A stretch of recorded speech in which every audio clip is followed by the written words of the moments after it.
Welcome to Low Carb for Life. Today we're talking about what type 2 diabetes really is, how it develops, and why it causes damage in the body, and most importantly, what you can do about it. I'm Vesna Dokmanovich, nurse practitioner and metabolic health clinician.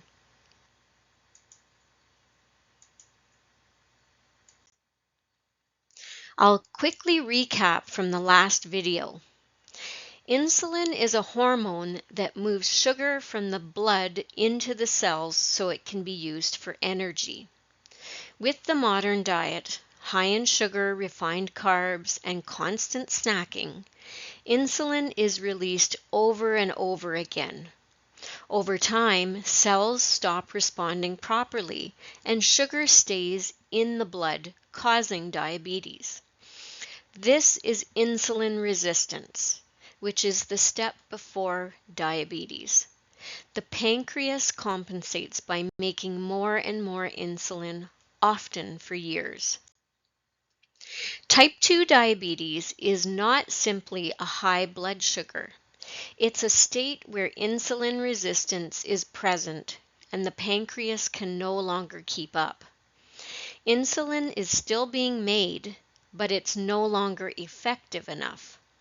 High blood sugar appears late in the process after years of metabolic stress. So in practice, we should be measuring blood insulin levels, but all of our training is about measuring and interpreting the blood sugar when it's too late. This happens step by step. Frequent intake of sugar and refined carbohydrates causes repeated blood sugar spikes, especially with all of the snacking. The body responds by releasing insulin again and again. Cells become resistant, so the pancreas works even harder. Eventually, it can no longer compensate and the blood sugar rises. This is when we diagnose type 2 diabetes. Now let's talk about why high blood sugar causes damage. Glucose is chemically reactive when present in excess.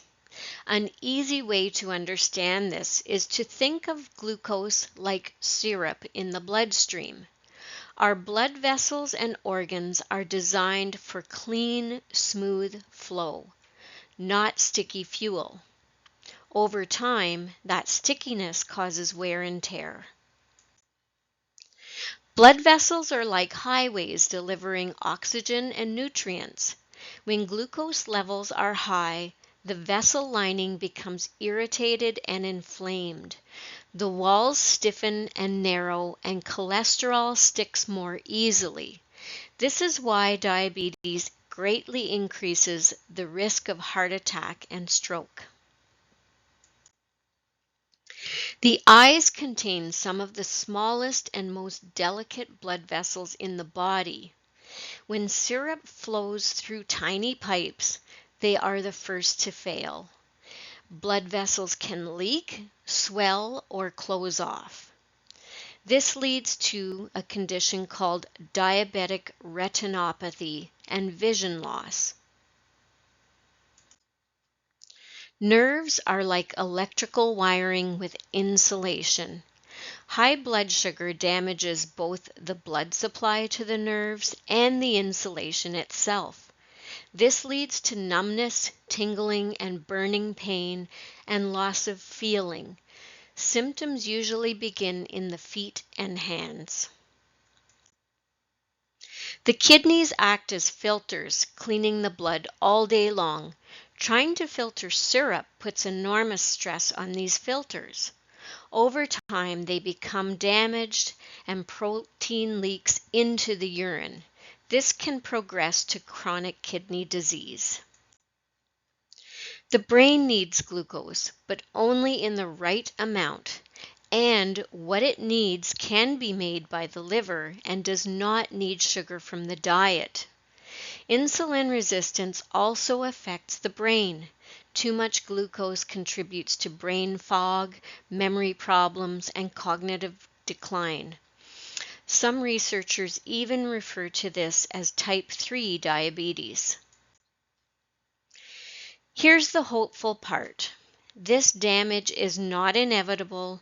When blood sugar and insulin levels come down, ongoing injury stops or slows. Blood vessels can heal, nerves can improve, and kidney function can stabilize.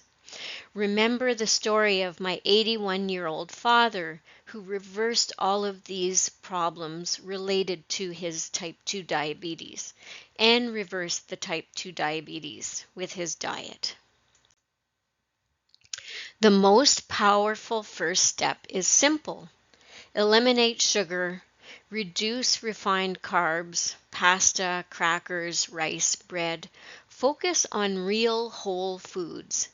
This allows insulin levels to come down and gives the body a chance to heal. If you want help doing this safely and effectively, I can help.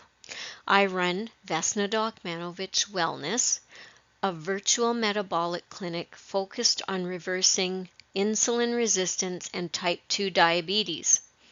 I also hold a school community platform for education, support, and accountability.